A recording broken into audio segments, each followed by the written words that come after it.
नरेंद्र मोदी इस वक्त गुजरात में लोगों को संबोधित कर रहे हैं। उन्होंने साफ तौर से प्रधानमंत्री मनमोहन सिंह पर भी निशाना साधा। उन्होंने कहा कि जिस तरीके से मनमोहन सिंह इतिहास और भूगोल की बात करके बीजेपी के बारे में कहते हैं, अच्छा होता अगर वो महंगाई का मुद्दा भी उठाते और उस पर कुछ बोलते। आपको सीधे नरेंद्र मोदी के इस चुनावी सभा में लिए चलते हैं। आपकी विचारधारा है कि आप उसे स्वातंत्र संग्राम कहने को तैयार नहीं हो। आज भी आप पाठ्य पुस्तकों में उसे बगावत कहते हो। अपने देश के लिए इस देश के लोग मर मिटे, उसको अगर बगावत कहते हो तो इतिहास के साथ खिलवाड़ कौन करता है? प्रधानमंत्री, ये स्वतंत्र संग्राम था। लक्षावधि लोगों ने जान की बाजी लगा दी थी और आपने उसे बगावत कहा है। वो स्वतंत्र संग्राम था और उस समय जो शहीद हुए वो हमारे साथ हमारे लिए गौरवपूर्ण शहादत है।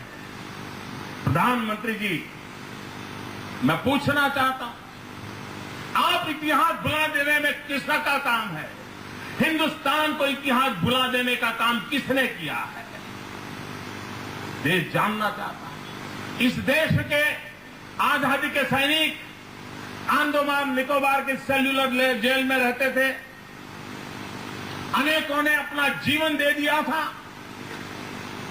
उत्तर दक्षिण पूर्व पश्चिम हिंदुस्तान के हर कोने से थे, हर जात पात के थे, हर बिरादरी के थे, हर संप्रदाय के थे। भारत माता को जंजीरों की बेड़ियों से निकालने के लिए वो अंडमान निकोबार की जेल में गुजारा करते थे। क्या प्रधानमंत्री जी, अंडमान निकोबार की जेल, सेल्युलर जेल, उस जेल के अंदर जिंदगी काटने वाले लोग ये हमारे इतिहास पुरुष नहीं है क्या? इतिहास में उनका स्थान होना चाहिए, नहीं होना चाहिए?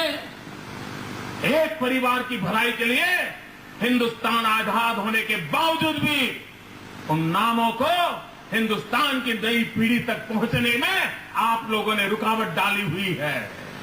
और जब अटल जी की सरकार बनी, मोरारजी भाई जब प्रधानमंत्री थे, अटल जी विदेश मंत्री थे, तो पहली बार अंडमान निकोबार के सेल्युलर जेल को राष्ट्रीय स्मारक बनाया गया। इतना ही नहीं, आप ही की सरकार के एक मंत्री मनमोहन सिंह जी, आपकी सरकार के एक मंत्री अंडमान निकोबार गए थे और वहां जिन महापुरुषों ने जीवन खपा दिया था, उनके नाम का जो बोर्ड था उसको उखाड़ के फेंक दिया। देश के लिए मरने वालों के लिए ये आपका व्यवहार, ये इतिहास को नोचने का पाप किसने किया है?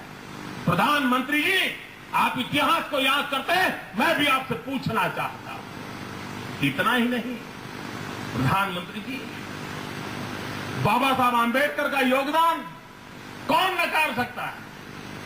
भारत को संविधान दिया। दलित मां की कुख से पैदा हुए इस महापुरुष ने देश के लिए क्या नहीं किया? सरदार वल्लभ भाई पटेल हिंदुस्तान को एकता से जोड़ा। आपने इतिहास में उनके साथ क्या किया? एक परिवार की वाहवाही करने के लिए आपने क्या किया? मित्रों, आपको जानकर के हैरानी होगी, नेहरू जी जीवित थे, जीते जी उनको भारत रत्न मिला था। इंदिरा गांधी जीवित थी, जीते जी उनको भारत रत्न मिला था। राजीव गांधी, उनका हत्या हुई उसी वर्ष उनको भारत रत्न मिला। लेकिन डॉक्टर बाबा साहब आंबेडकर को भारत रत्न मृत्यु के 45 साल के बाद दिया गया। 35 साल के बाद दिया गया, 35 साल के बाद।